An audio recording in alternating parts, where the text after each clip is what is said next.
እናቴ አይረሳም ይሆንሽልኝ እንዳልከፍለው አቅም የለኝ እንዳልተወ ባለዕዳ ነኝ።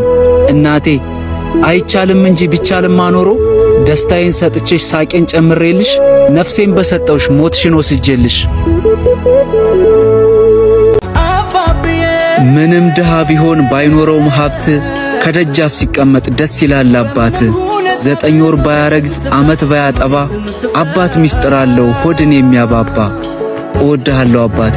ግን ጥልቅ ነው ስሜ ያላንተ ሲጠራ ያላንተ ሲጠራ። እናቴ ኖሮኝ ባላስደስትሽም እንደምትፈልጊው ሆኜ ባላኮራሽም የእውነቴን ነው እምልሽ የምሬን ነው እምልሽ ሲከፋሽ አልወድም።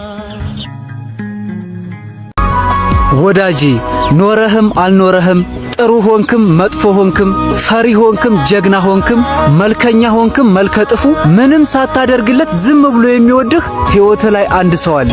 እሷም እናት ብቻ ናት። እናቴ ሺህ ዓመት ኑርልኝ፣ ሁሌም እወድሻለሁ። እናት ቢመቻትም ቢደላትም ሀብት ሞልቶ ቢተርፋትም ልጇ ተሳክቶለት እንደማየት የሚያስደስታት ነገር ግን የለም። አባቴ አንተ ማለት ለኔ ከፍዬ የማልጨርሰው ትልቅ ባለውለታዬ ነህ። እንዳልፈራ መከታዬ፣ እንዳላፍር መኩሪያዬ፣ ለችግሬ ደራሽ ቀድመህ የኔ ደስታ ላንተም ደስታህ፣ ምንም ሳላደርግልህ ለኔ ያልሆንከው ነገር የለም። ስለዚህ አባቴ ውለታህን ለመግለጽ ቃላት አጥሮኝ ነው እንጂ የሆንክልኝን ረስቼው አይደለም። እወድሃለሁ አባቴ፣ ሺህ ዓመት ኑርልኝ።